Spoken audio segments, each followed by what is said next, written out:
වෙලාව රාත්‍රී 8 පසුවේ විනාඩි 2යි මේ ස්වදේශීය සේවයයි.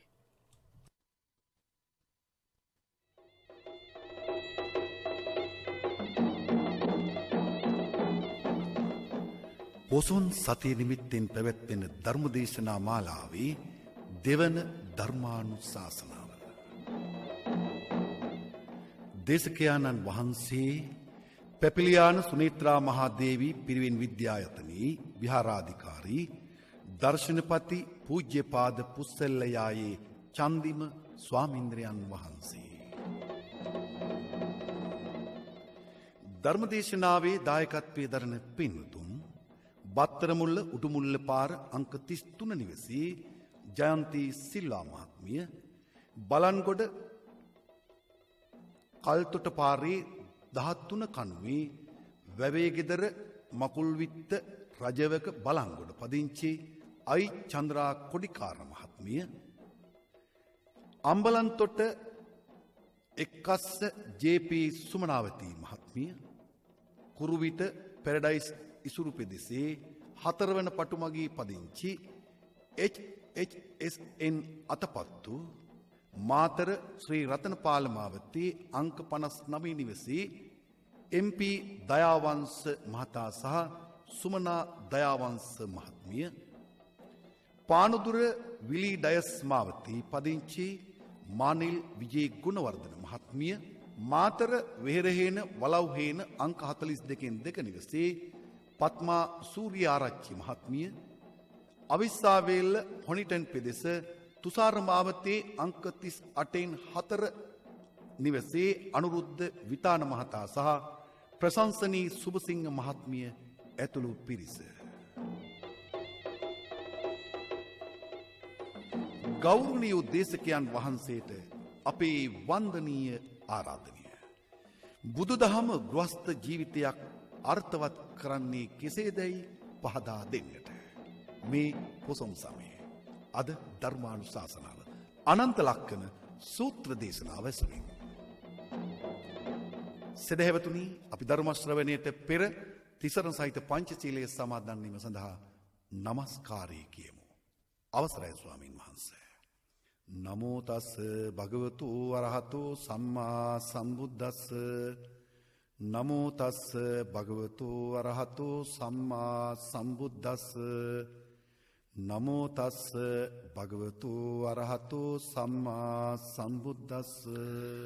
බුද්ධං සරණං ගච්ඡාමි. බුද්ධං සරණං ගච්ඡාමි. ධම්මං සරණං ගච්ඡාමි. ධම්මං සරණං ගච්ඡාමි. සංඝං සරණං ගච්ඡාමි. සංඝං සරණං ගච්ඡාමි. ဒ ුතියම්පි බුද්ධං සරණං ගච්ඡාමි. ဒ ුතියම්පි බුද්ධං සරණං ගච්ඡාමි. ဒ ුතියම්පි ධම්මං සරණං ගච්ඡාමි. ဒ ුතියම්පි ධම්මං සරණං ගච්ඡාමි. ဒ ුතියම්පි සංඝං සරණං ගච්ඡාමි. ဒ ුතියම්පි සංඝං සරණං ගච්ඡාමි. තතියම්පි බුද්ධං සරණං ගච්ඡාමි. තතියම්පි බුද්ධං සරණං ගච්ඡාමි. තතියම්පි ධම්මං සරණං ගච්ඡාමි. තතියම්පි ධම්මං සරණං ගච්ඡාමි. තතියම්පි සංඝං සරණං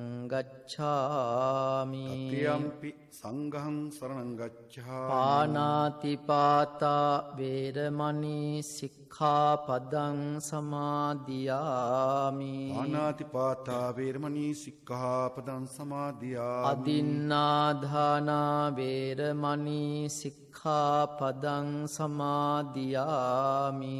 අදින්නාදානා වේරමණී සික්ඛාපදං සමාදියාමි. කාමේසු මිච්ඡාචාරා වේරමණී සික්ඛාපදං සමාදියාමි. කාමේසු මිච්ඡාචාරා වේරමණී සික්ඛාපදං සමාදියාමි. මුසාවාධා වේරමණී සික්ඛාපදං සමාදියාමි. මුසාවාදා වේරමණී සික්ඛාපදං සමාදියාමි. සුරාමේරය මජ්ජපමා දට්ඨානා වේරමණී සික්ඛාපදං සමාදියාමි.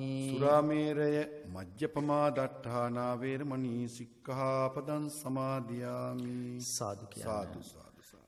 සමන්තා චක්ඛවාලේසු අත්‍රා ගච්ඡන්තු දේවතා සද්ධම්මං මුනි රාජස්ස සුනන්තු සග්ග මොක්ඛදං ධම්මස්සවන කාලෝ අයං භදංතා ධම්මස්සවන කාලෝ අයං භදංතා ධම්මස්සවන කාලෝ අයං භදංතා.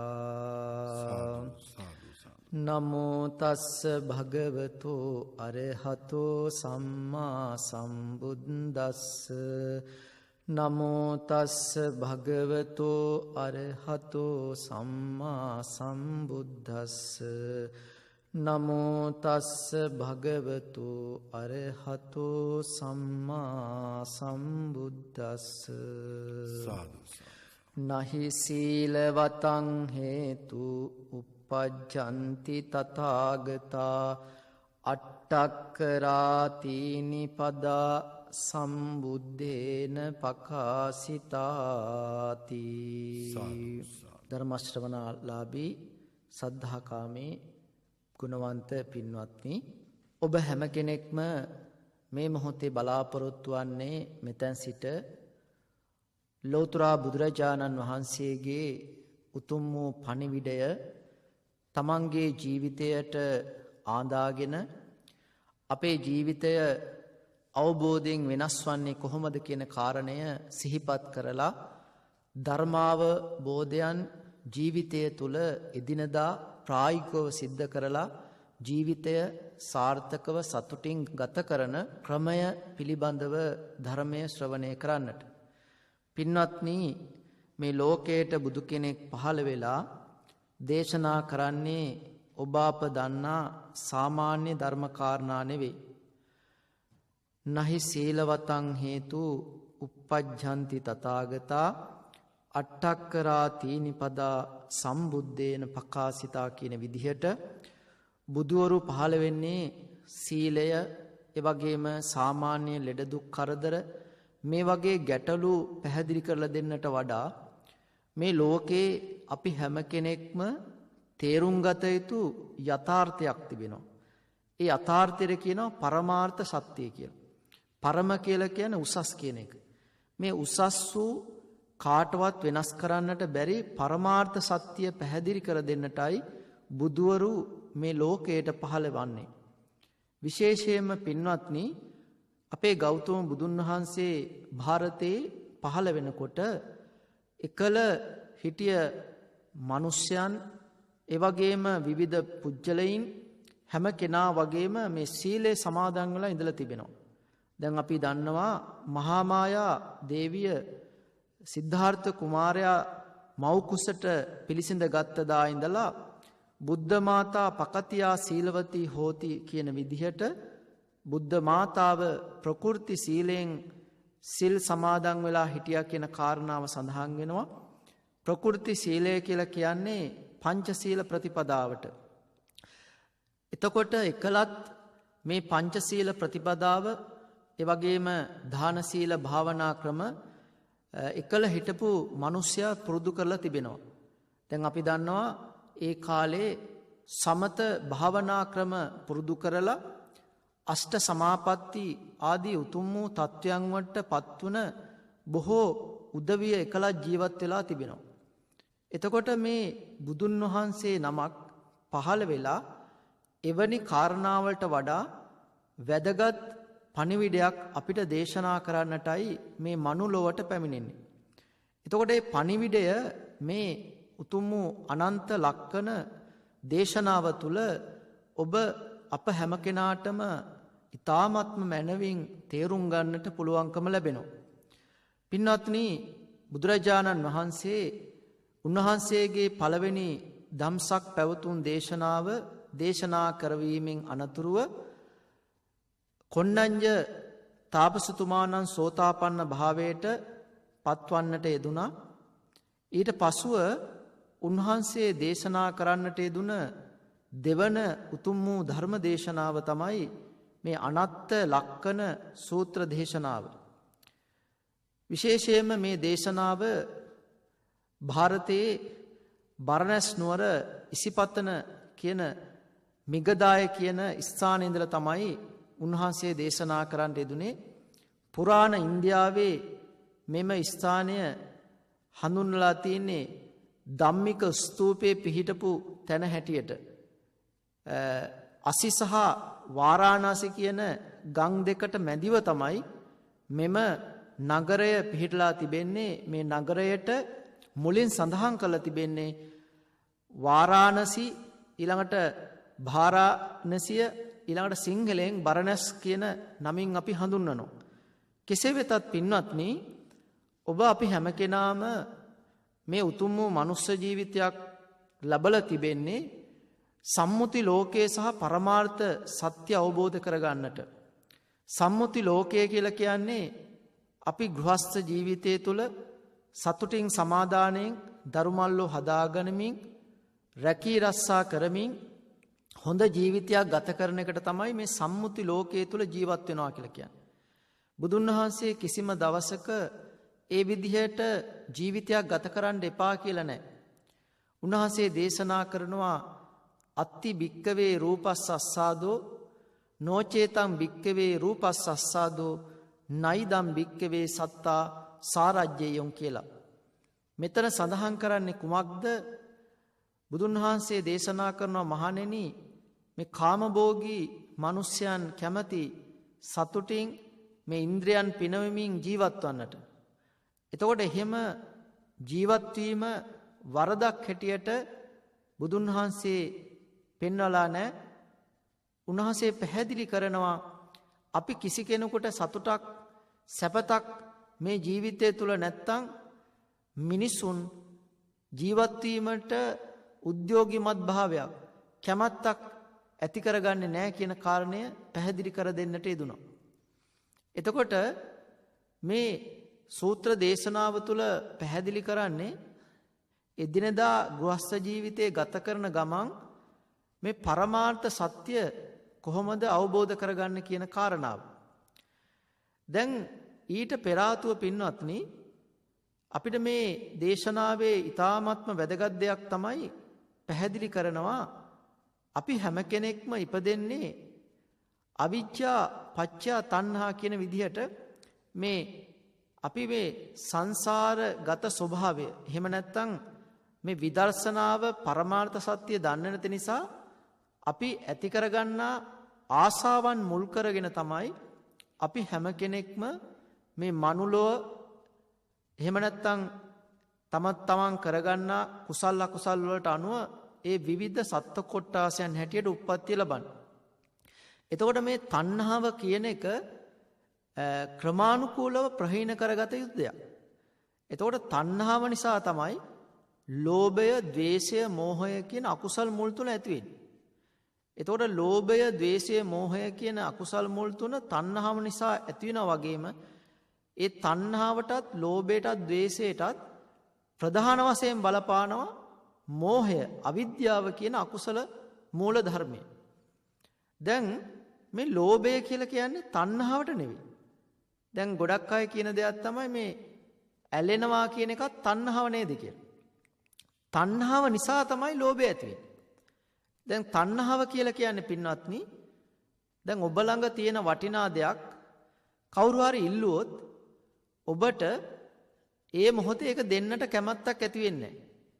දැන් උදාහරණයක් වශයෙන් ඔබ ළඟ වටිනා අත්ොරලෝසුවක් තිබෙනවා. කවුරු හරි ඔබගෙන් ඒක ඉල්ලුව ගමම ඔබ දෙන්න කැමැත්තක් ඇති කරගන්නේ නැහැ. ඒකට හේතුව තමයි ඔබ හිතන මට මේක අවශ්‍යයි. මේක මට ගමනක් බිමනක් යනකොට වෙලාව බලා ගන්නට මේ ආදී දේවල් වලට මේක අවශ්‍යයි කියලා හිතනවා. අන්න ඒක තමයි මෙතන මේ තණ්හාව කියලා කියන්නේ. ඒ කියන්නේ අපිට ඒ තිබෙන කැමැත්ත නිසා තමයි එහෙම දෙන්න අකමැත්තක් ඇති වෙන්නේ. හැබැයි අපි කියමු රහතන් වහන්සේ නමක්ගෙන් කවුරු හරි කෙනෙක් උන්වහන්සේ පාවිච්චි කරන චීවරයක් ඉල්ලුවොත් ඒ මොහොතේම උන්වහන්සේ වගේ උත්තමයන්න් වහන්සේ නමක් ඒක දෙන්න පැකිලෙන්නේ නැහැ. ඒකට හේතුව තමයි උන්වහන්සේලා තණ්හක්කයෝ විරාගෝ නිරෝධෝ නිබ්බානං මේ සියලුම ආශාවන් ප්‍රහීන කරලා තිබෙනවා. උන්වහන්සේලා ඒ දේවල් දකින්නේ පඨවි ආපෝ තේජෝ වායෝ වන්න ගන්ධ රස ඕජා කියන සුද්දාෂ්ටක ධර්මයන් වලින් හැදිච්ච දෙයක් හැටියට. එතකොට උන්වහන්සේලා මේ මනසින් සියලුම දේවල් අත්හැරීම පුරුදු කරලා තිබෙන නිසා මනස තුළ ඒ හැම ආසාවන් ප්‍රහීන කළ නිසා උන්වහන්සේලාට කිසිම දෙයක එහෙම ආසාවක් තණ්හාවක් ජනිත වන්නේ නැහැ. ඒතකොට තණ්හාව කියලා කියන්නේ මේ ලෝකයේ තියෙන අධ්‍යාත්මික ලෝකය බාහිර ලෝකයේ වශයෙන් තිබෙන්නා වූ මේ දේවල් වල යථාර්ථය අපි හරියට දන්නේ නැති නිසා. අධ්‍යාත්මික ලෝකය කියලා කියන්නේ අපි හැදිලා තියෙන්නේ කුමකින්ද? පඨවි ආපෝ තේජෝ වායෝ අන්න ගන්ධ රස ඕජා කියන මේ සුද්දාෂ්ටක කලාපවලින්. ඒතර මේ සුද්දාෂ්ටකයක් කියලා කියන්නේ එකටම ඇලිලා පවතින දෙයක්. ඒ වගේම දැන් ඔබගේ නිවසේ තියෙන බලන්න මේසයක් පුටුවක් ගත්තත් වෙන උපකරණයක් ගත්තත් මේ හැම දෙයක්ම හැදිලා තියෙන්නේ මෙන්න මේ දේවල් වල. මේ දේවල් ටික මුල් වෙලා. දැන් අපි මේසේ කියලා තිබ්බට මේ මේසේ ඒ කොටස් ටික වෙන් කරොත් උදාහරණයක් වශයෙන් මුල් ටික වෙන් කරගත්තොත් පඨවි කියන කොටස් ටික වෙන් කරගත්තොත් ආපෝ කියන වැగిරෙන ටික වෙන් කරගත්තොත් තේජෝ කියන මේ උෂ්ණත්ව ස්වභාවය ටික වෙන් කරගත්තොත් වායෝ කියන මේ තියෙන ස්වභාවය වෙන් කරගත්තොත් මේකේ ඇති දෙයක් නැහැ. දැන් මේකේ ඇත්තටම වායෝ ගතියකුත් තියෙනවා ජලයත් මේවල තියෙනවා. මේවා අපිට පේන්නේ නැහැ වගේ. එහෙම තමයි මේවා එකතු වෙලා තියෙන නිසාම අපිට එහෙම පේන්නේ නැහැ. අපේ ශරීරයත් එහෙමයි. දැන් අපේ ශරීරය ගත්තාම පින්වත්නි මේ ශරීරය අපේ තියෙනවා මේ ඝන ස්වභාවයේ දේවල් කොටස් 20ක් විතර. අත්ති මස්මින් කායේ කේසා ලෝමා නකා දන්තා තචෝ මන්සන් නහරු අට්ටි අට්ටි මිජ්ජා වක්කං හදයන් යකනං කිලෝමකං පිහකං පප්පාසං මේ විදිහට විස්තර කරලා තියෙනවා මේ කොටස් 20ක් තියෙනවා. එතකොට පඨවි කියලා කියන්නේ ඒකයි. පඨවි කියලා කියන්නේ ශරීරයේ වැඩි ප්‍රමාණයක් 97ක් විතර තද ස්වභාවය අස්ථි දන්ත නිය මේ වගේ දේවල්. ආපෝ ගතිය ගත්තාම වැగిරෙන ස්වභාවයක්. ඒ වැగిරෙන ස්වභාවයමුත් කොටස් 12ක් විතර තිබෙනවා. මේ කඳුළු ගත්තාමත් ලේ ගත්තාමත් ඒ වගේම විවිධ ඇතුලේ තියෙන කොටස් වැగిරෙන වගේ ස්වභාවයන් වලින් ගත්තාම මේ කොටස් 12ක් විතර පවතින ශරීරය. තේජෝ කියලා කියන්නේ මේ අපි ආහාර ගන්න දේවල් ජීර්ණය වෙන්නට ඒ වගේම අපේ ශරීරය තුල ඒ ක්‍රියාකාරී ස්වභාවයට මේ කොටස් 4ක් විතර තිබෙනවා මේ උෂ්ණත්වය මුල් වෙච්ච තේජෝ ධාතුව මුල් වෙච්ච කොටස් 4ක් විතර තියෙනවා. ඒ වගේම වායෝ කොටස් 16ක් තිබෙනවා. 6ක් විතර විස්තර කරලා තියෙනවා. ඒ කියන්නේ උද්දංගමාවාත අපි උඩට එනවා නේද? අපි ගත්තාම අපි සමහර අවස්ථාවම ආහාර පාන ගන්නකොට සමහර අවස්ථාවම වාතය උඩට පිට කරනවා. ඒ වගේ අදෝගමාවාත ඒක ශරීරයෙන් බැහැරට යන ස්වභාවයේ වායු ධාරාවක් ශරීරයේ තියෙනවා. කුච්චිසයාවාත මේ ශරීරයේ බඩවැල් එහෙම ක්‍රියා කරන්න තියෙන ඒ ස්වභාවයක් වාතයක් තියෙනවා. අංගමංගානුසාරින මේ ශරීරයේ හැමතැනම දුවන වාතයක් තියෙනවා. කොට්ටාසේ වාතා ඒ වගේම ආශ්වාස ප්‍රාශ්වාස කිරීම වාස මේ වගේ කොටස් 6ක් තියෙනවා. එතකොට මේ ටික මුල් වෙලා හැදිච්ච උපාදාය රූප ටිකක් තියෙනවා. ඒ ටිකට තමයි මේ අනිත් හතරට එක එකතු වුනම සුද්දාස්තික හැටියට මේ අනත්ත් ලක්ෂණ දේශනාව තුළ විස්තර කරනවා. එතකොට තණ්හාව කියන එක ඇති වෙන්නේ පින්වත්නි මේ දේවල් වල යථා රූප ස්වභාවය අපිට හරියට අවබෝධ කරගන්න බැරි නිසා. ඒ නිසා තමයි බුදුන් වහන්සේ දේශනා කරන්නේ මේ පරමාර්ථ සත්‍ය කියන එක තේරෙනකොට තමයි මේ ඇලෙන ගතිය ටික ටික අඩු කරගන්න පුළුවන්. දැන් තණ්හාව නිසා තමයි අපි ඇලෙන්නේ. හැබැයි බුදුන් වහන්සේ ඇලෙනවා කියලා කියන්නේ මේ ගෙවල් දොරවල් රැකී රස්සා කරන එක, ව්‍යාපාර කරන එක, හොඳ ජීවිත ගත කරන එක, දරුමල්ලු හදන එක එපා කියලා නෑ. ඒවා කරන්න ඕනේ. ඒ සීමාවේ ඇලෙන එක සහ ඒකත් එක්ක අස්සාදාදීනව නිස්සරණ හැටියට මෙනෙහි කරන වීම තුළ ඒ තණ්හාව කියන ස්වභාවය සහ ඇලීම කියන ස්වභාවය ටික ටික ඛණ්ඩණය කරගන්න පුළුවන්. එහෙම නැත්නම් අඩු කරගන්න පුළුවන්. දැන් බුදුන් වහන්සේ දේශනා කරන්නේ අපිට තණ්හාව වැඩි වෙන විදිහටවත් මේ කටයුතු කරන්න එපා. උන්වහන්සේ දේශනා කරන්නේ තණ්හාව ෂය වෙන විදිහට, ක්‍රමානුකූලව තණ්හාව අඩු වෙන විදිහට සහ එහෙම බැයිනම් ඒ තියෙන තණ්හාව ඒ විදිහට හරි පවත්වා ගන්නට කටයුතු කරන්න කියලා. දැන් අපිට තණ්හාව නිසා තමයි අපි පින් කරන්නේ, කුසල් කරන්නේ. අපේ අතින් අඩුපාඩුකම් වෙන්නේ, පාප ධර්මයන් සිද්ධ වෙන්නේ. මේ තණ්හාව නිසා තමයි. පින් පව් කුසල් අකුසල් ඔක්කොම සිද්ධ වෙන්නේ. එතකොට මොකද්ද මේ පින කියලා කියන්නේ? පින කියලා කියන්නේ පින්නතුනි තමන්ගේ කය වචනේ මුල් වෙලා හොඳ දෙයක් කරාම මේ ජීවිතේ සහ ඊළඟ භවයන් වල අපිට හොඳ සැපවත් භවභෝග සම්පත් ජීවිත ගත කරන්න ලැබෙන ස්වභාවය. එතකොට කුසලය කියලා කියන්නේ මොකක්ද? කුසලය කියලා කියන්නේ අපේ ක්‍රමානුකූලව මේ ධර්මයට සමීප වෙලා අස්සාද ආදීනව නිස්සරණ කියන ස්වභාවය මෙනෙහි කිරීම තුළ අස්සාද කියන්නේ සතුටින් ඉන්න එක. දරුමල්ලු හදන එක සතුටින් කරන්න. දැන් විසාකා කියන ඒ සිටු දියණයට දරුවෝ 20 දෙනෙක් හිටියා. හැබැයි ඒ ධර්මාව බෝධිය තුළ රැඳිලා හිටියේ. අනේ පිටිසිටුතුමාගේ චරිතය ගත්තාම දරුවෝ 4 දෙනෙක්. එතුමා ව්‍යාපාරික මහත්මයෙක්. එතුමා හැබැයි 4 පොයටම සිල් ගත්තා. පංචශීල ප්‍රතිපදාවට අනුව ජීවත් වුණා. ඒ කියන්නේ මෙතන කියන්නේ අපි ඒ විදිහේ වැඩපිළිවෙලට යනකොට අර කුසල් කියලා කියන්නේ අපේ මේ ඇලෙන ගතිය ටික ටික අඩු වෙනවා. ඒ කියන්නේ කුසලයෙන් තමයි අපිට පුළුවන් වෙන්නේ අපේ හිත පුහුණු වෙලා නිවීම ඇති කරගන්න. ඒ ඇලීම කියන එක අඩු වෙනකොට අපිට ගැටෙන ස්වභාවය අඩු වෙනවා. ගැටෙනවා කියලා කියන්නේ කේන්ති යන එක. දැන් මේ වෙලාවේ පින්නතුන්ට මේ දේශනාව අහන නිසා කේන්ති යන ස්වභාවය අඩුයි. ඇයි? මේ හොඳ දෙයක් අහනකොට මනස සමාධිගත වෙනවා. ඒකට කියනවා අනුශය කියලා අවස්ථාව කියලා. ඒ වගේම පරිඋට්ටාන කියලා කියන්නේ අනුශය අවස්ථාවේදී සාමකාමී ස්වභාවය තියෙනවා. පරිඋට්ටාන කියලා කියන්නේ හොඳ අරමුණක් නැති අවස්ථාවක තමයි අපිට අර ගැටෙන ස්වභාවය මතුවෙන්නේ. වීතික්කම කියලා කියන්නේ එකෙන් අකුසලයක් හරි පාපයක් හරි පිනක් හරි කුසලයක් හරි සිද්ධ වෙන අවස්ථාවක ක්‍රියාත්මක වෙන අවස්ථාව. හොඳ දේවල් සද්ධම්ම ශ්‍රවණං කල්යාණ මිත්තතා යෝනිසෝ මනසිකාරෝ ධම්මානුධම්ම පටිපදා කියන මෙන්න මේ දේවල් එක්ක ජීවත් වෙනකොට අපිට අර හිත තුල තිබෙන ඒ අනුශය අවස්ථාව යහපත් එකක් කරගන්න පුළුවන්. ඒ කියන්නේ ධර්මයේ ශ්‍රවණය කරනවා නම් ඒ වගේම හොඳ නුවණක් තියෙනවා නම් හොඳ සිහියක් තියාගන්න ඕනේ. ඒකත් එක්ක අපිට පුළුවන්කම ලැබෙනවා හොඳ සමාජයක්, හොඳ කල්යාණ මිත්‍රෝ ටිකක් ආශ්‍රය කරන්න. ඒකත් එක්ක අපේ ජීවිතේ හොඳ ප්‍රතිපත්තියක් හැදෙනවා.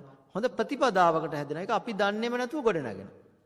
ඒකට තමයි කියන්නේ අර ඉන්ද්‍රිය බල ධර්ම පිහිටනවා කියලා. ඒ කියන්නේ අපි පින්දහම් සිද්ධ කරනකොට පින්නොතින් අපේ හිත තුළ සද්ධාාවක් ඇති වෙනවා. සද්ධාති තථාගතස්ස බෝධින් කියන විදිහට සද්ධාව කියලා කියන්නේ මේ පින්දහම් සිද්ධ කළා ධර්මයට සමීපලා ඉන්න එක පමණක් නෙමෙයි. ධර්මය බුදුන් වහන්සේගේ පණිවිඩය අපේ ජීවිතය තුළ ඇති කරගන්න එක. ඒක මේ මොහොත තුළම ඇති කරගන්න. පමාදෝ මච්චුනෝ පදං. ඔබ ප්‍රමාද වෙන්න එපා. මොකද අපි දන්නේ නැහැ අපේ ජීවිතය අස්ථිරයිනේ. ඒ කියන්නේ අපි ඉපදිලා තියෙනෙත් පින්නතුනේ පෙර බොහෝ කුසල් කරලා තියෙනවා. අපිට ඕන හින්දා නෙවෙයිනේ මනුස්ස ජීවිතයක් ලැබුණේ. අපි කරගත්ත කුසල ශක්තිය වලට අනුව තමයි රූපම් භික්කවේ පුරාණ මිදං කම්ම. අපි උප්පත්තිය ලැබුවේ. එතකොට අපි මේ කරන කුසල ශක්තියින් පින්දහම් වලට අනුව අපිට පින්නතුනි මොන මොහොතේ අපේ ජීවිතේ අයින් වේද කියලා කියන්නත් බෑනේ. ඒ කියන්නේ සමහර වෙලාවට අපේ පින බලවත් වෙනකොටත් මීට වඩා හොඳ භවයකට යන්න ඕන වුණාමත් අපේ මරණය ඕන වෙලාවක සිද්ධ වෙන්න පුළුවන්. ඒ කියන්නේ හැබැයි ඒක සිද්ධ වෙලා අපි මීට වඩා හොඳ තැනක තමයි උප්පත්තිය ලබන්නේ. ඒක අපිට කියන්න බෑ. මරණය වුණත් මේ ඒ වගේම උප්පත්තිය වුණත් අපි නෙවෙයි තීරණය ගන්න. අපි ගොඩනගා ගන්නයි කර්ම ශක්තිය. කර්ම ශක්තිය කියලා කියන්නේ කුසල අකුසල් දෙපැත්තටම. එතකොට බලන්න මේ උතුම් වූ මනුස්ස ජීවිතයක් අපිට ලැබිලා තිබෙනවා. ඒ ලැබිලා තියෙන්නෙම ඒ විදිහට යහපත් දේවල් කරනකොට. ඒ සද්ධාව කියන එක ගොඩනගෙනකොට අපේ හිතේ තුළ වීරියක් ඇති වෙනවා. ඒකට කියනවා වීරිය ඉන්ද්‍රිය බල ධර්මයක් කියලා. ඉන්ද්‍රිය ධර්ම කියලා කියන්නේ මොනවද? ශරීරයේ තිබෙන මේ ඉන්ද්‍රියන් මිය යනතුරාම ස්වභාවික හේතුවක් නැත්තම් විනාශ වෙන්නේ නැහැ. ඒ වගේ තමයි මේ සද්ධාව කියන එකත් වීරිය කියන එකත්. වීරිය කියලා කියන්නේ හිත ඇතුලේ තියෙන අදිෂ්ඨානය. ඒ වගේම සතිය හොඳ සිහියක් තියෙන එක. ඒ සිහිය තියෙනකොට තමයි දැන් මේ සීලය නිසා තමයි සීල පරිභාවිතෝ සමාධි. සීලය නිසා සිත එකඟ වෙලා සමාධියක් ඇති වෙනවා. සමාධි පරිභාවිතෝ පඤ්ඤා. සමාධිය හිත එකඟ වෙන්න තමයි ප්‍රඥාව වැඩි වෙන්නේ. එතකොට සද්ධා, විරිය, සති, සමාධි, ප්‍රඥා කියන මෙන්න මේ ಗುಣධර්ම ටික අපේ තුල ගොඩනගෙනකොට අපි අඛණ්ඩවම අපේ ජීවිතයේ ධර්ම ප්‍රතිපදාව තුලම පවත්වා ගන්න පුළුවන්. අපිට මොන බාධකාවක් ඒ බාධකවලට අපි නොසලී ඉන්නවා, අපි කටයුතු කරනවා.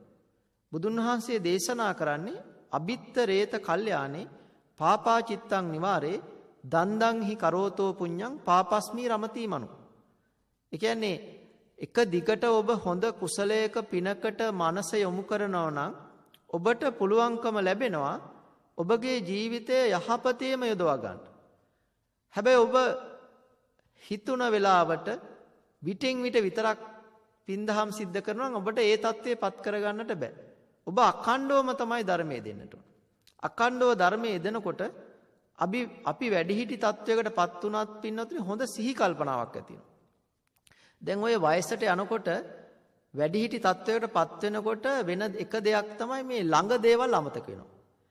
යෝනිස නුවණ සහ සිහිය කියන එක නැති වෙනවා. යෝනිසෝ මනසිකාරය නැති වෙනවා. කල්පනා කිරීමයි අවබෝධය නැති වෙනවා. දැන් ඔය බලන්න දැන් සමහර දරුවෝ අම්මලාට එහෙම හොඳට සලකනවා. හැබැයි සලකන්නේ නැති දරුවොත් ඉන්නවනේ. දැන් අපි කියමුකෝ හොඳට සලකන දරුවෙක්ගේ ගෙදර අම්මා කෙනෙක් ඉන්නවා කියනකොට ටිකක් වයසක අම්මා කෙනෙක් හරි තාත්තා කෙනෙක් හරි. දැන් අපි කියමුකෝ දවල්ට කෑම කෑවා කියන්නකෝ ඒ අම්මා හරි තාත්තා හරි 12ට විතර. දැන් මේ පොඩි පුතාගේ ගෙදර ඉන්නේ කියලා හිතා ගන්නකෝ. දැන් කෑම කාලා පැයක් විතර ගියාට පස්සේ ඒ අම්මගේ හරි තාත්තාගේ හරි ලොකු පුතා එනවා ගෙදෙට්ට. ඒ ලොකු පුතා ගෙදෙට්ට එනකොට සමහර අම්මලා තාත්තලා කියනවා මට කණ්ඩ දුන්නේ නැහැ දවල්ට කියලා. හැබැයි මේ පොඩි පුතා හැම කෑම දීලා ඒ පුතාගෙන ඕන මේ කෑම දීලා. හැබැයි අම්මා තාත්තා කියනවා මට කණ්ඩ දුන්නේ නැහැ කියලා. මට සලකන්නේ නැහැ කියලා. ඇයි එහෙම වෙන්නේ? මම මේ කියන්නේ මේ සලකන දරුවන්ගේ අම්මලා තාත්තලා ගැන විතරයි. සලකන්නේ නැති උදවියත් සමහර විට ඉන්නවානේ සමාජයේ. අපි අනිවාර්යයෙන්ම දෙමව්පියන්ට සලකනවා නම් අර මහා නාම කියන සූත්‍රයේ සඳහන් වෙනවා ඒ දරුවන්ට කවදාකවත් වරදින්නේ නැහැ කියලා. ඒ නිසා ඔබ මොන අඩුපාඩුකම් තිබුණත් දරුවන් හැටියට ඔබගේ යුතුයකම ඉෂ්ට සිද්ධ කරන්න. එතකොට ඇයි අර විදිහට ඒ අම්මා තාත්තලාට එහෙම සමහර අම්මා තාත්තලාට ඒව අමතක වෙන්නේ? අන්න ඒක තමයි තේරුම් ගන්න ඕනේ. වයසට යනකොට පරිණත වෙනකොට ළඟ දේවල් අමතක වෙන නිසා බුදුන් වහන්සේ දේශනා කරනවා නිතරම හඬ නගා ගාථා සජ්ජායනා කරන්න කියලා. දැන් අර විදිහට ප්‍රකාශ කරේ ඇත්තටම කණ්ඩ දුන්නේ නැති නිසා නෙවෙයිනේ. ඒ අම්මා තාත්තගේ වරදකුත් නෙවෙයි. ඒ අම්මා තාත්තගේ සිහි කල්පනාව ටිකක් අඩු වෙන නිසා. ඒකට දරුවොත් කලබල වෙන්න එපා. කොච්චර අපි සැලකුවත් හොඳක් කියන්නේ බලන්නේ නැහැ කියන්නේ අපිටත් ඕක වෙන්න පුළුවන්. ඒ නිසා බුදුන් වහන්සේ කියන්නේ යෝනිසෝ මනසිකාරයේ පවත්වා ගන්න නිතරම හඬ නගා ගාථා සජ්ජායනා කරන්න. පින්කම් වලට සම්බන්ධ වෙන්න. දාන සීල භාවනා වැඩසටහන් වලට සම්බන්ධ වෙන්න. සමිති සමාදන් වලට සම්බන්ධ වෙන්න. ඒ වගේම ඔය ගෙදර ඉන්නවනේ මොනුබුරු මිනිබිරියෝ ඒගොල්ලොන්ට උනත් හොඳ ජාතක කතා ඒ වගේම හොඳ රස අතීත කතා ඒ වගේම දේවල් අපිට පුළුවන් මේ වැඩිහිටියන්ට කියලා දෙන්න. කතාන්දර මේ වගේ දේවල්. එතකොට මේ මතක ශක්තිය වර්ධනය වෙනවා. දැන් අපි ගත්තාම විශේෂයෙන්ම බුදුන් වහන්සේ පින්වත්නි අවුරුදු 55 ඉඳලා තමයි ගැඹුරු දේශනාව ආරම්භ කළේ. අවුරුදු 20ක් යනතුරා උන්වහන්සේ දේශනා කරේ අර සබ්බපාපස් සකරණං කුසලස්ස උපසම්පදා සචිත්ත පරියෝදපණං ඒතම් බුද්ධාන ශාසනං අනූපවාදෝ අනූප ගාතෝ කියන විදිහට මේ ගාථා දෙක තුනක් මුල් කරගෙන තමයි උන්වහන්සේ බණ කිව්වේ. හැබැයි ඒ සද්ධර්මයේ දේශනා කරත් අවුරුදු 20ක් පුරාවට එතනින් පස්සේ තමයි උන්වහන්සේ ගැඹුරු දේශනා කළේ. එතකොට බලන්න අපි වැඩිහිටි තත්වයකටපත් වුණත් අපේ මේ හොඳ ඥානයක් අවබෝධයක් ඇති කරගන්න පුළුවන්කම අපිට තියෙනවා. දැන් අපේ රටේ වුණත් පින්වත්නි විශ්‍රාම ක්‍රමයක් කියලා අවුරුදු 55න් මේ විශ්‍රාම යන වයස තීරණය කරේ කුමක් නිසාද? 1940 ගණන් වන වෙනකොට මේ බටහිර ජාතින් අපිට විවිධ වැරදි දේවල් වලට මිනිසු පුරුදු කරා. ඔය මත් ජරාව වගේ දේවල් වලට, ඒ වගේම විවිධ පිටි වර්ග වලට මේ විවිධ දේවල් වලට පුරුදු කරා. අපේ රටේ තිබ්බ අර හොඳ දේවල් නැති කරා. ඔය කැඳ බීම වගේ දේවල්. දැන් උදෑසනකට කැඳ ටිකක් බොනවා නම්, දියබත් ටිකක් කනවා නම් මොනතරම් ගුණදායක දෙයක්ද කියලා පැරණි වැඩිහිටියෝ අපි හැම කෙනාම දන්නවා. අපේ අම්මා තාත්තලා වැඩිහිටියෝ අපිට ඒවා පුරුදු කරලා තිබ්බා. බුදුන් වහන්සේ දේශනා කරනවා කැඳ බීමේ ආනිසංස 10ක්. ආයුෂ වර්ණ සැප බල ප්‍රඥාව ඇති වෙනවා කියනවා. ඒ වගේම මේ ශරීරයේ තියෙන අපවිත්‍ර දේවල් බැහැර වෙනවා කියනවා. ලේ ධාතුව පිරිසුදු වෙනවා කියනවා. සියලුම ලෙඩ දුක් කරදර නැති වෙනවා කියනවා. ඉතින් එහෙම තිබුණා. ඒවා නැති කරා මේ අපිට කිව්වා මොකද මේ කැඳ බීලාද ඉන්නේ? සමහර විට ටිකක් කම්මැලි වුණාම අහනවා කැඳ බීලා දාවේ කියලා. සමහර අය. ඒ අර බටහිර ජාතීන් පුරුදු කරපු දේවල්. එතකොට ඒ වගේ දේවල් වල හොඳ දේවල් වලින් අයින් වුණාම ඒ කාලේ අර වැඩ කරපු සමහර අයගේ බහුතරයක්ගේ ආයුෂ ප්‍රමාණය ටික ටික අඩු වෙලා තිබ්බා. දැන් ඒ කාලේ වෙනකොට ඔය 50 ගණන් වෙනකොට මිනිසුන්ගේ ආයුෂ ප්‍රමාණය බහුතරයක්ගේ අවුරුදු 58 60 වගේ තත්වයකටපත් වෙලා තිබ්බා වැඩ කරන අයගේ. ඒ නිසා තමයි මේ විශ්‍රාම ක්‍රමයේ විශ්‍රාම අවුරුදු 55න් යන්න ඕනි කියලා සංකල්පයක් ඇති කරේ. ඉතින් ඒ නිසා එහෙම නැතුව අපේ කය මනස ශක්තිමත් කරගන්න පුළුවන්. අපි පෙර පින්වන්තව පින් කරපු නිසා තමයි මේ උතුම් වූ මනුස්ස ජීවිතයක් ලැබලා තියෙන්නේ. එතකොට පින්වත්නි මේ කාරණා ටික මේ විදිහට හිතනකොට අර ක්‍රමානුකූලව අපිට මේ ඇලෙන ස්වභාවය ඇලෙනවා කියන්නේ මේ ගෙවල් දොරවල් එක්ක දරුවෝ හදන රැකී රස්සා ව්‍යාපාරණ කරන ගෙපා කියන්නේ. ඒ ඇලෙන ස්වභාවය ඒක වැඩි නොවන විදිහට කටයුතු කරනකොට එහෙම නැත්නම් අනවශ්‍ය දේවල් පස්සේ ආසාවන් පස්සේ හඹා යන්නේ නැතුව තමන් ලද දෙයින් සතුටු වෙලා උත්සාහයෙන් වැඩ කරනකොට ඒකත් එක්ක අර ගැටෙන ස්වභාවය අඩු වෙන්න පටන් ගන්නවා. ඒක තමයි කියන්නේ අර අනුශේ වශයෙන් තියෙන ස්වභාවය නැහැ. ඒ කියන්නේ අනුශේ වශයෙන් අනුශේ පරිඋට්ටාන වීතික්කම කියන විදිහට මේ අපිට හිත සාමකාමී තත්වයකට පත්ව කරගන්න පුළුවන්. දැන් මේ බණ අහනකොට ඔබට මඳුරෙක් දෂ්ට කරනකොට ඔබට මේ බණ අහනවනේ කියලා ඒ පටිගයක් ද්වේෂසිතක් ඇති වෙන්නේ නැහැ. හැබැයි සමහරට නිදා ගන්න යනකොට ඔබට ඒ වගේ පටිග සිතක් එන්න පුළුවන්. එතකොට ඔබට අර අනුශේ වාස්සේ අවස්ථාව කියලා කියන්නේ ඇත්තට මේ යටිහිතේ මේ හිත ඇතුලේ මේ අකුසල් තියෙනවා කියන එක නෙවෙයි. අනුශේ කියලා කියන්නේ හිස්ව ස්වභාවයක් ගැන කියන්නේ බුදුදහමේ. ඒ කියන්නේ මේ පබස්සර මිදම් බික්කවේ චිත්තං පංචකෝ ආගන්තුකේහි උපක්ඛිලේසේහි උපක්ඛලිට්ටං කියන විදිහට අනුශේ කියලා කියන්නේ නිකන් මුකුත් නැති අවස්ථාව. හැබැයි අපිට අතීත අරමුණු මතක් වෙනවා.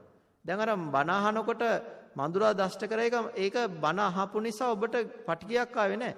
හැබැයි ඔබ නිදා ගන්න යනකොට මඳුරෙක් වැහුවොත් අර පරණ එකත් මතක් වෙලා තමයි අර මඳුරට ගහන්නේ. ඉස්සෙල්ලත් කෑවා කියලා ඔබ මේ මඳුරට මේ හානි කරන්න පුළුවන්. ඒ ගහලා මරන්න පුළුවන්. දැන් ওই පින්වත්තුනේ ගෙවල් වල එහෙම පොඩි රණ්ඩු ඇති වෙනව නේද? ඒ ඇයි එහෙම ඇති වෙන්නේ? අපි කියනවානේ දැන් ඔය මේ කෑම ටිකක්වත් හදාගන්න දන්නේ නැද්ද? මේකේ ලුණු වැඩි, මේ තේ එකේ සීනි වැඩි. එහෙම කියලා ප්‍රශ්න තියෙනවනේ. දැන් මේ අම්මා ස්වාමී දියණිය තමයි මේ ඔක්කොම කරන්නේ. හැබැයි සමහර අවස්ථාවල පොඩි දෙයක් නැත්තම් එහෙම කියන මේ 365 දවසම මේගොල්ලෝ තමයි උයලා කන්න දෙන්නේ. හැබැයි අර වගේ දේවල් වෙලා පොඩි ගැටලු වෙන්නේ ඇයි? අන්න ඒක තමයි පින්නතුනි අතීතයේ වුණ සිද්ධියක් මතුවෙන එක තමයි එතන වෙන්නේ. ඒ කියන්නේ මොන හරි පොඩි කෝන්තරයක් අතීතයේ වුණ දෙයක් අර කිරිහොද්දෙන් තේකෙන් තමයි පිට කරන්නේ. එහෙම නැතුව මේ තේකේ එහෙම හොතේ තිබ්බ මේ සිද්ධියකටවත් මේ කිරිහොද්දේ ලුණු වැඩි හින්දාම නෙවෙයි. ඒක පිට වෙන විදිහ ඒක තමයි හිතේ ස්වභාවය. ඒ නිසා තමයි බුදුන් වහන්සේ දේශනා කරන්නේ අපි මනසට මොන හරි ගැටලු කලබලකාරී ස්වභාවයේ ඉන්න වෙලාවට ඒක අවබෝධයෙන්ම ප්‍රහීන කරන්න කියනවා. එහෙම නැතුව අපි හිතන්න හොඳ නැහැ පස්සේ අමතක කරනවා. කාගෙන් හරි අහලා මේක අමතක කරනවා කියලා අපි වැඩිහිටියන් හැටියට හිතන්න හොඳ නැහැ. දැන් ඒක කුඩා කාලේ අපි හිතුවා පොඩි ළමයිට ඒක කියලා දුන්නාට කමන්නේ. හැබැයි පරිණත වෙනකොට එහෙම හිතන්න හොඳ නැහැ. දැන් අපි අමතක කරන්න වෙන්නේ මතක් වෙන එක තමයි වෙන්නේ. දැන් අපි මොනවා හරි ගෙදරක පොඩි ගැටලු ප්‍රශ්නයක් ආවා කියන්නකෝ. ඒක අවබෝධයෙන් අයින් කරන්න. එහෙම නැත්නම් මේක මං අමතක කරනවා කියලා එහෙම හිතන්න එපා. සමහර කට හිත පාලනය කරන්නත් යනවනේ. එහෙම පාලනය කරන්නත් හොඳ නැහැ. එහෙම වුණාම ඒවා එන්න වැඩි වෙනවා. එතකොට තමයි අර විදියට පොඩි දේවල් වලට ප්‍රශ්නේ. දැන් බුදුන් වහන්සේ දේශනා කරන්නේ මොකද්ද? හැම දෙයක් පිළිබඳව අස්සාද ආදීනව නිස්සරණ හැටියට මෙනෙහි කරන්න කියලා. අස්සාද කියන්නේ සතුටින් ඉන්න, නිස්සරණ කියලා කියන්නේ ආදීනව කියන්නේ ඒවා වෙනස් වෙනවා කියලා හිතන්න, නිස්සරණ කියන්නේ මනසින් අත්හරින්න.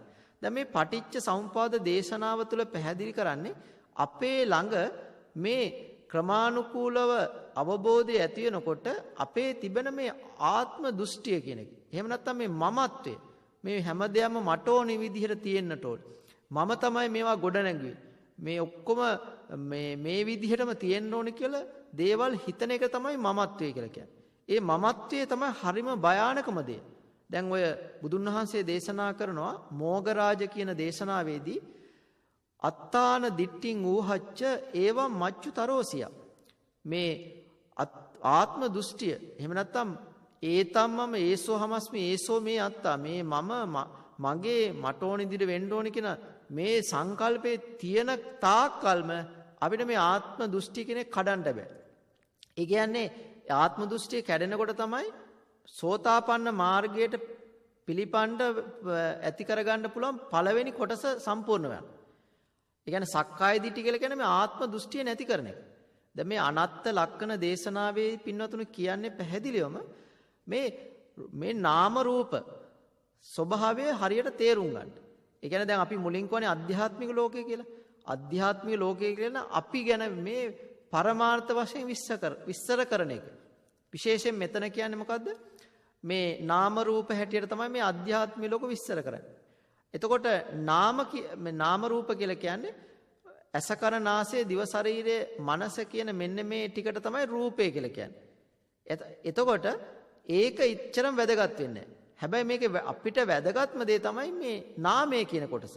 නාමය කියලා කියන්නේ වේදනා සංඥා සංකාර විඥාන කියන ස්වභාවය. එතකොට රූපයකුත් ලැබිලා තිනවා. මේ රූපය මුල් කරගෙන සිතුවිලි හටගන්න අරමුණු නිතර ඇති වෙන ස්වභාවයට තමයි වේදනා සංඥා සංකාර විඥාන කියන්නේ. දැන් වේදනාව දැන් අපි ගත්තාම බලන්නකෝ අපේ ඇහැ තියෙනවා. දැන් බුදුදහමේ උගන්වන්නේ ඇහැ තිබ්බටම බෑ. ඇහැ මුල් වෙලා ඇහැ ඇතුලේ තියෙන ඊ타මාත්ම කුඩා ස්වල්ප කොටසක්. ඒකට කියනවා චක්කු සම්පස්සේ කියලා. උකුණු හිසක් හා සමාන කුඩා ටිකකින් තමයි බලන්නේ. මේ ඇහැ ලොකුවට තිබ්බට සම්පූර්ණ ඇහෙන් අපි බලන්නේ.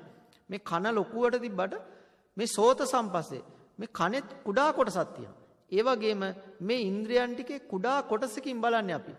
අහන්නේ, දකින්නේ, බලන්නේ මේ හැම දෙයක්ම කරන්නේ. එතකොට මේ ඇහැ තිබ්බටම චක්කු සම්පස්සේ තිබ්බටම බෑ පින්වත්නි. අපිට එතෙන්ට මේ අපිට මේ තියෙන්න ඕනේ මේ විඥානය පැවිනෙන්න ඕනේ.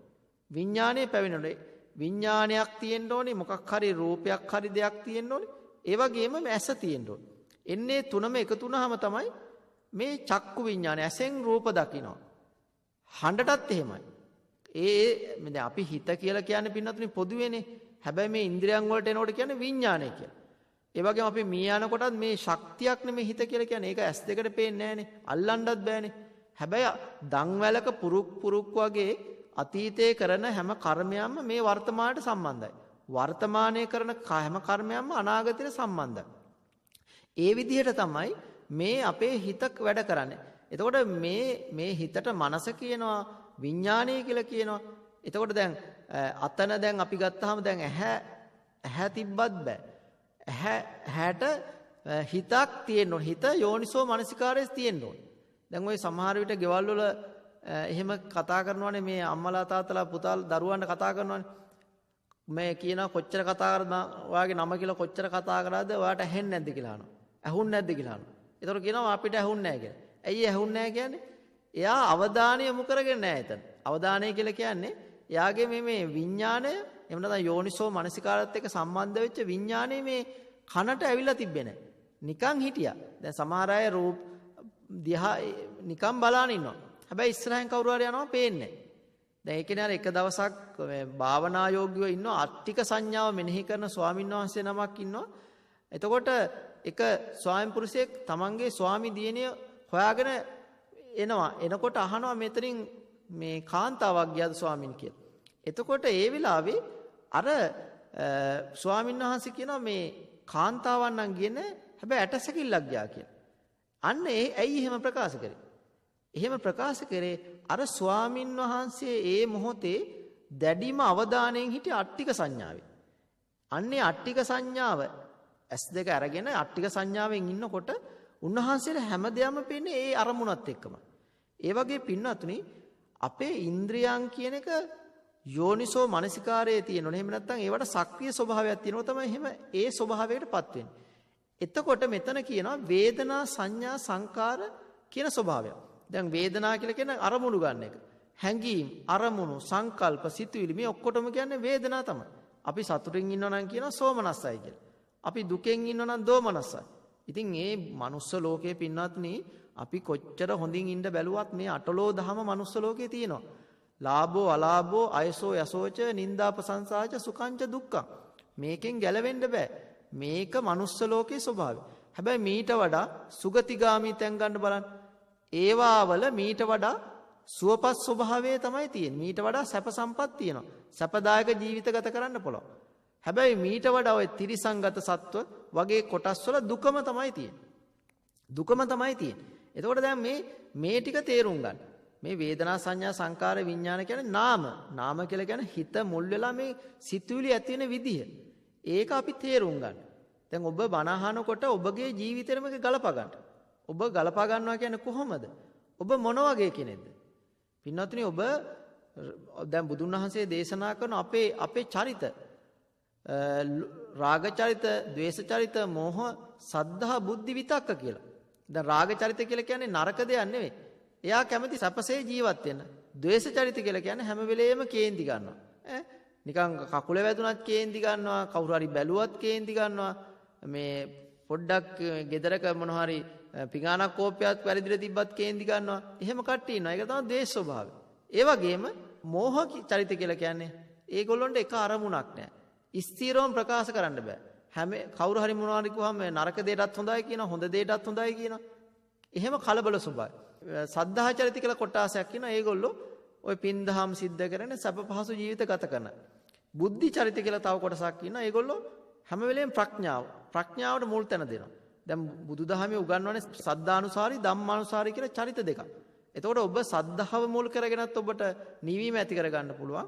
ඔබට පුළුවන් ඒ වගේම මේ ධම්මානුසාරී මේ ප්‍රඥාව මුල් කරගෙනත් ඔබට බුද්ධිය මුල් කරගෙනත් ඔබට පුළුවන් මේ ක්‍රමානුකූලව නිවීම ඇති කරගන්න.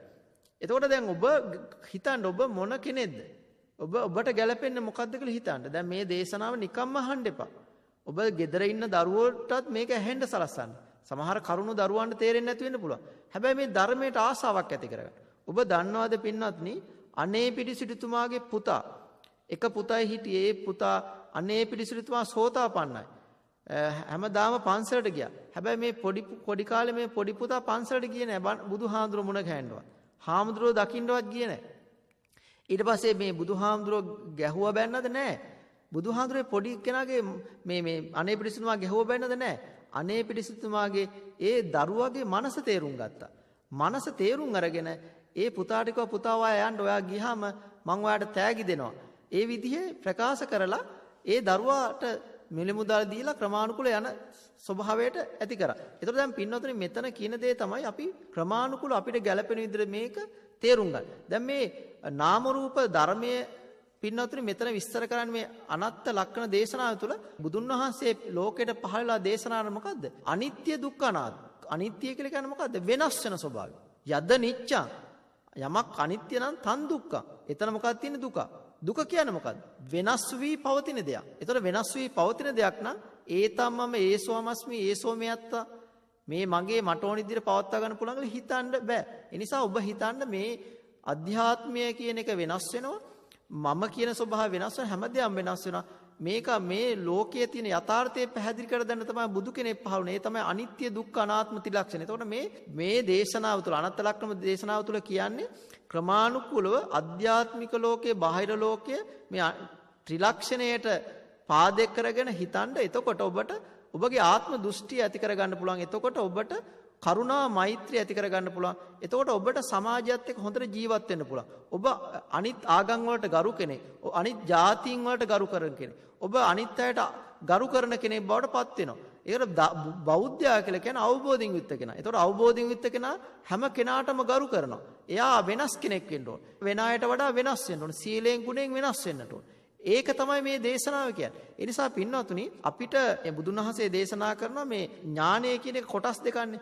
ඒ කියන්නේ ක්ලේශ ඇතිව තියෙන ඥානය සහ ක්ලේශයන් ප්‍රහීන වෙන ඥානය. ඒ කියන්නේ අපේ ජීවිතය ගත්තාම ඒ ක්‍රම දෙකටම අපිට ජීවිතේ වෙනස් කරගන්න පුළුවන්. ඉතින් ඒ නිසා ඔබ හැමදෙනාම මෙන්න මේ කාරණා තේරුම් ගන්න මේ දේශනාව කියන්නේ ආත්ම දෘෂ්ටිය නැති කරන එක, ඒක අනිත්‍ය දුක්ඛ අනාත්ම වශයෙන් මෙනෙහි කරන එක. ඒ තුලින් ඔබගේ ජීවිතේ ඊ타මත් වාසනාවන්ත ජීවිතයක් බවට පත් කරගන්න ඔබ හැමදෙනාටම පුළුවන්කම ලැබෙනවා. ඒ සඳහා ඔබ හැමදෙනාටම මේ සදහම් දේශනාව ඒකාන්ත වශයෙන්ම හේතු වේවා වාසනාව වේවා කියලා මේ වෙලාවේ ප්‍රාර්ථනා කරනවා, ආශිර්වාද කරනවා. හැමදෙනාටම සම්මා සම්බුදු සරණයි. සාදු සාදු සාදු. අවසරයි ස්වාමීන් වහන්ස, අද ධර්මදේශනාවේ දායකත්වයේ දරණ පිනතුන්ගේ ප්‍රාර්ථනාවන් අරමුණු සිහිපත් කරන්නට බත්තරමුල්ල උඩුමුල්ල පාරේ අංක 33 නිවසේ පදිංචිව සිටි ජාතික චිත්‍රපට සංස්ථාවේ හිටපු සාමාන්‍යාධිකාරී අධිනීතිඥ BDS නිව්ටන් සිල්වා මහත්මයා පරලෝසපත් වී තෙමසක් පූර්ණ වීම නිමිත්තෙන් එතුමාණන්ට නිවන්සුව ප්‍රාර්ථනා කොට පුණ්‍ය ආනුමෝදනා කිරීමත් මෙම ධර්මදේශනාවේ දායකත්වයේ දරන ප්‍රිය භාර්යාව ජයන්ති මහත්මිය සමග පුතණුවන් ශානක, ලේලිය, සජින්තා, දියණිය නෙලූෂා, බෑණෙනුවන් නිරාසුව සහ දියණිය රුචිකා යන අය පවුලේ දායකත්වයට එක් වෙනවා. ඒ සැමටමත් අපි තුනුරුවන්ගේ ආශිර්වාදය, නිදුක් නිරෝගී සුවය, චිරජීවනය ප්‍රාර්ථනා කරමින් ධර්මදේශනාවේ දායකත්වයේ දරන්නේ බත්තර මුල්ල උඩුමුල්ල පාරේ අංක 33 නිවසේ ජයන්ති සිල්වා මහත්මිය. එතුමියටත් අපි තුනුරුවන්ගේ ආශිර්වාදය, නිදුක් නිරෝගී සුවය ප්‍රාර්ථනා කරනවා. මව්පිය දෙපළට සහ පවුලේ මියගිය ඥාතීන් ඇතුළු සියලු දෙනාට නිවන් සුව ප්‍රාර්ථනා කරමින් පින් අනුමෝදන් කිරීමත්, සුජීවත්ව සිටින ලුකුණංගී ඇලන් වීරසිංහ මහත්මිය ඇතුළු පවුලේ සැමට, රත්නපුර පදිංචි ප්‍රේමා ගමගේ නංගි ඇතුළු පවුලේ සියලු දෙනාටමත්, මහරගම පදිංචි ආරී ඉදිරිසිංහ ඇතුළු පවුලේ සැමටත්, මාළඹේ පදිංචි ජයන්ත පුතා ඇතුළු එම පවුලේ සැමටත් තුනුරුවන්ගේ ආශිර්වාදය, නිදුක් නිරෝගී සුවය චිරජීවනයේ ප්‍රාර්ථනා කිරීමත්, සැමියා වන විශ්‍රාමික ජයසිංහ මහතාගේ 86 වන ජන්මදිනය සැමරීමටත් 61 වන විවාහ සංවත්සරය නිමිත්තෙන් තුනුරුවන්ගේ ආශිර්වාදය ප්‍රාර්ථනා කිරීමත්, රටේ පවතින වර්තමාන කොරෝනා ව්‍යසනයෙන් පීඩාවට පත්වන සැමටමත්, මියගිය සැමට නිවන් සුව ප්‍රාර්ථනා කරමින් පින් අනුමෝදන් කිරීමත් අරමුණු කරගෙන ධර්මදේශනාවේ දායකත්වයේ දරන්නේ බලංගොඩ කල්තොට පාරේ 13 කනුව වැවේගෙදර මකුල්විත්ත රජවක බලංගොඩ ලිපිනේ පදිංචි අයි චන්ද්‍රා කොඩිකාර මහත්මිය. කොඩිකාර මහත්මියටත් අපි තුනුරුවන්ගේ ආශිර්වාදය, නිදුක් නිරෝගී සුවය ප්‍රාර්ථනා කරනවා. JP සෞනේරිස් පියාණන්ට, නෝනාහාමි මුතුමාල මවට, PM සාදිරි සිල්වා මාමණ්ඩියට, PA චමින්ද රණවිරු බෑනාට පින් අනුමෝදන් කිරීමත්, සුජීවත්ව සිටින පවුලේ සැමට තුනුරුවන්ගේ ආශිර්වාදය, නිදුක් නිරෝගී සුවය ප්‍රාර්ථනා කරනවා. සේම ගෞරවනීය දේශකයාණන් වහන්සේට ආශිර්වාද කිරීමත් මේ සැමට ඊතා ඉක්මනින් චතුරාර්ය සත්‍ය අවබෝධයෙන් නිර්වාණ අවබෝධ ලැබේවා කියන උතුම් වූ ප්‍රාර්ථනය ඇතිව ධර්මදේශනාවේ දායකත්වයේ දරන්නේ අම්බලන් තොට එක්කස්ස පදිංචි JP සුමනාවති මහත්මිය. සුමනාවති මහත්මියටත් අපි තුනුරුවන්ගේ ආශිර්වාදය ප්‍රාර්ථනා කරනවා. කුරුවිට පැරඩයිස් ඉසුරු පෙදෙසෙහි පදිංචි ශාන්ති අතපත්තු මහත්මිය ඇතුළු පවුලේ සැම විසින් 2013 6 වෙනි මාසයේ 4 වන දින පරලෝසපත් MW හේමවති ගුරුමෑණියන්ට නිවන් සුව ප්‍රාර්ථනා කරමින් පින් අනුමෝදන් කිරීමත්, පවුලේ පරලෝසපත් සියලු ඥාති මිත්‍රාදීන්ට නිවන් සුව ප්‍රාර්ථනා කරමින් පින් අනුමෝදන් කරනවා. සේම සුජීවත්ව සිට සැමට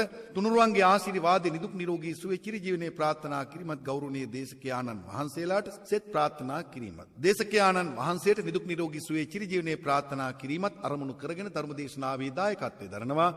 කුරුවිට පැරඩයිස් ඉසුරු පෙදෙසේ 4 වන පටු මගේ අංක 93 නිවසේ පදිංචි HHSN අත්තපත්තු මහත්මිය. අත්තපත්තු පවුලේ සැමටමත් අපි තුනුරුවන්ගේ ආශිර්වාදය ප්‍රාර්ථනා කරනවා. ගෞරවනීය දේශකයාණන් වහන්සේ ඇතුළු සැමට නිවන් අවබෝධය පිණිස එවැගේම දෙපාර්ශ්වයේ පරලෝසපත් ආදරණීය දෙමාපියන්ට සහෝදර සහෝදරියන්ට වර්ග පරම්පරාවේ මියගිය සිළු ඥාති මිත්‍රාදීන්ට නිවන් සුව ප්‍රාර්ථනා කරමින් පින් අනුමෝදන් කිරීමත් සුජීවත්ව සිටින සැමට තුනුරුවන්ගේ ආශිර්වාදය ප්‍රාර්ථනා කිරීමත් අරමුණු කරගෙන දයාවංශ මහතාගේ උපන්දිනයට සෙත් ප්‍රාර්ථනා කරමින් ධර්මදේශනාවේ දායකත්වයේ දරනවා. එතුමාණන් සුබ උපන්දිනයක් වේවා. තුනුරුවන්ගේ ආශිර්වාදයේ නිදුක් නිරෝගී සුවය සැලසේවා කියලා අපි ආශිර්වාද කරනවා. ධර්මදේශනාවේ දායකත්වයේ දරන්නේ මාතර ශ්‍රී රතනපාල මාවතේ අංක 59 ඒ නිවසේ NP දයාවංශ මහතා සහ සුමනා දයාවංශ මහත්මිය. මාස 5කට පෙර පරලෝසපත් ලීලා විජේ ගුණවර්ධන මෑණියන්ට වසර 6කට පෙර පරලෝසපත් සනත් විජේ ගුණවර්ධන සොහොයුරානන්ද සහ මාස 10කට පෙර පරලෝසපත් ලීලාවතී විජේ ගුණවර්ධන ආදරණීය නැන්දනිය ඇතුළු මියගිය සැමට පින් අනුමෝදන් කිරීමත් වයෝ වෘද්ධව සිටින විලියම් විජේ ගුණවර්ධන ආදරණීය පියාණන්ට සහ සීලවතී ප්‍රනාන්දු ඥාති නැන්දනියට නිදුක් නිරෝගී සුවය චිරජීවනයේ ප්‍රාර්ථනා කිරීමත් මානෙල් ලලිත් හා මල්කා දරුවන්ගේ පවුල්වල සැමට ආශිර්වාද කිරීමත් මේ සැමට ඉතා ඉක්මනින් චතුරාර්ය සත්‍ය අවබෝධයෙන් නිර්වාණ අවබෝධ ලැබේවා කියන උතුම් වූ ප්‍රාර්ථනය ඇතිව ධර්මදේශනාවේ දායකත්වයේ දරන්නේ පානදුර විලිඩයස් මාවතේ අංක 10 නිවසේ පදිංචි මානෙල් විජේ ගුණවර්ධන මහත්මිය. තුමීටත් අපි තුනුරුවන්ගේ ආශිර්වාදය නිදුක් නිරෝගී සුවය ප්‍රාර්ථනා කරනවා. මාතර වෙහෙරහේන පදිංචි පියසේන රත්නවීර සහ පත්මා සූර්යාරච්චි වන අපගේ නමින් පරලෝසපත් දෙමාපියන් ඇතුළු සියලුම ඥාතීන්ට ගිමාරා සෙනරත් යාපා ආතම්මාට හිතවත් නෝනේ අක්කාට රට වෙනුවෙන් දිවිපිදු රණවිරුවන්ට නිවන් සුව ප්‍රාර්ථනා කරමින් පින් අනුමෝදන් කිරීමත් සුජීවත්ව සිටින පවුලේ සැමට ආදරණීය දූ දරුවන් ඇතුළු සිළු දෙනාටම තුනුරුවන්ගේ ආශිර්වාදයේ නිදුක් නිරෝගී සුවය ප්‍රාර්ථනා කිරීම මුණුබුරු මිනිබිරියන්ට සෙත් ප්‍රාර්ථනා කිරීම සැමට ඉතා ඉක්මනින් චතුරාර්ය සත්‍ය අවබෝධය කොට නිර්වාණ අවබෝධ ලැබේවා කියන උතුම් වූ ප්‍රාර්ථනය ඇතිව ධර්මදේශනාවේ දායකත්වයේ දරන්නේ පත්මා සූර්යාරච්චි මහත්මිය අංක 42 වලව් හේන වෙහෙරහේන මාතර ලිපිනේ කොටපොළ ධර්මකීර්ති ස්වාමින් වහන්සේ සිහිපත් කරමින් උන්වහන්සේටත් ආශිර්වාද කරනවා. මේ සබගේ ප්‍රාර්ථනාවන් අරමුණු සිහිපත් කරමින් ධර්මදේශනාවේ දායකත්වයේ දරන්නේ 2020 පස්වෙනි මාසයේ යෙදෙන තම 25 වන විවාහ සංවත්සරය නිමිති කරගෙන සුජීවත්ව සිටින ප්‍රේමවතී විතාන මෑණියන්ට නිදුක් නිරෝගී සුවය දීර්ඝායුෂ ප්‍රාර්ථනා කිරීමත් පරලෝසපත් WK විතාන පියදාස සුබසිංහ ආදරණීය පියවරුන්ට සහ ප්‍රේමරත්න මණිකේ මෑණියන්ට පුණ්‍ය අනුමෝදනා කිරීමත් තම විවාහයේ සාක්ෂිකරුවන් ලෙස කටයුතු කර පරලෝසපත් කපිල සෙනවිරත්න සොයිරාට හා MT මිලියරත්න චූටි මාමාට පුණ්‍යානුමෝදනා කිරීම තෝලංගමුව මධ්‍ය මහා විද්‍යාලයේ 1988 උසස් පෙළ ජීව විද්‍යා අංශයේ අනුලා මැඩම් කුමාරී මැඩම් ගීතා මැඩම් චන්ද්‍රමාලී මැඩම් මානෙල් මැඩම් හා ජනත් සර් ඇතුළු සියලු ගුරු භවතුන්ට නිදුක් නිරෝගී සුවය ප්‍රාර්ථනා කිරීම තමන් සමග අධ්‍යාපනය හැදෑරූ සැමට ආශිර්වාද කිරීමත් මේ සැමට තුනුරුවන්ගේ ආශිර්වාද නිදුක් නිරෝගී සුවය ප්‍රාර්ථනා කරනවා සේම මියගිය සැමට නිවන් සුව ප්‍රාර්ථනා කරමින් පින් අනුමෝදන් කිරීම අරමුණු කරගෙන ධර්මදේශනාවේ දායකත්වයේ දරන්නේ අවිස්සාවේල්ල හොනිටන් පෙදෙස තුෂාරමාවත අංක 38න් 4 නිවසේ පදිංචි අනුරුද්ධ විතාන සහ ප්‍රශංසනී සුබසිංහ යුවල එසමටමත් අපි තුනුරුවන්ගේ ආශිර්වාදය ප්‍රාර්ථනා කරනවා. සමගී ප්‍රාර්ථනාවන් අරමුණු සිහිපත් කරමින් පින් අනුමෝදන් කරන්නට ආශිර්වාද කරන්නට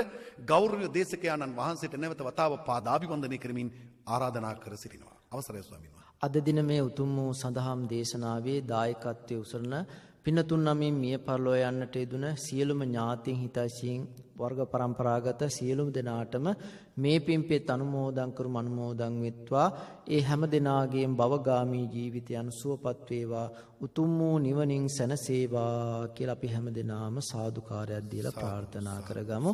ආකාශට්ඨාච බුම්මට්ඨා දේවානාගා මහිද්దికා පුඤ්ඤන්තං අනුමෝදිත්වා චිරං රක්ඛන්තු ලෝක සාසනං චිරං රක්ඛන්තු දේශනං චිරං රක්ඛන්තු ත්වං සදා. සාදු සාදු.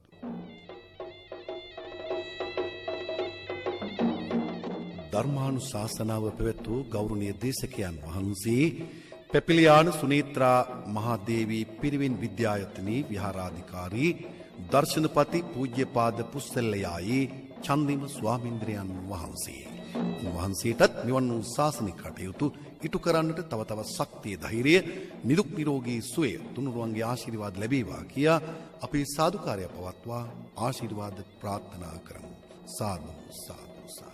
මෙම ධර්මදේශනාවේ සංයුත තැටියක් වූ කැසට් පටයක් ඔබට අවශ්‍ය නම් ඒ පිළිබඳ වැඩිදුරතුරු මෙම දුරකථන අංකයෙන් විමසා දැනගන්න. 011130 710 82. ශ්‍රාවක පින්වත් ඔබටත් පුළුවන් මෙවන් වූ ධර්මදේශනාවක දායකත්වය ලබා ගන්නට. ඒ පිළිබඳ වැඩිදුරතුරු ආගමික අංශයෙන් විමසන්න. දුරකථන අංකය 0112 697 140. විදේශගතව සිටින ඔබේ ඥාතීත මිත්‍රාදීන්ටත් පුළුවන් ශ්‍රී ලංකා ගුවන්විදුලි සංස්ථාවේ ස්වදේශීය සේවය ඔස්සේ විසුරුවන ලබන මෙම ධර්මදේශනාවට සවන් දෙන්නට අපේ වෙබ් අඩවියට පිවිසීමෙන් වෙබ් අඩවිය www.slbc.lk වෙබ් අඩවියට පිවිසෙන්න ධර්ම ශ්‍රවණය කරන්න. සියලු දෙනාටම තෙරුවන් සරණයි.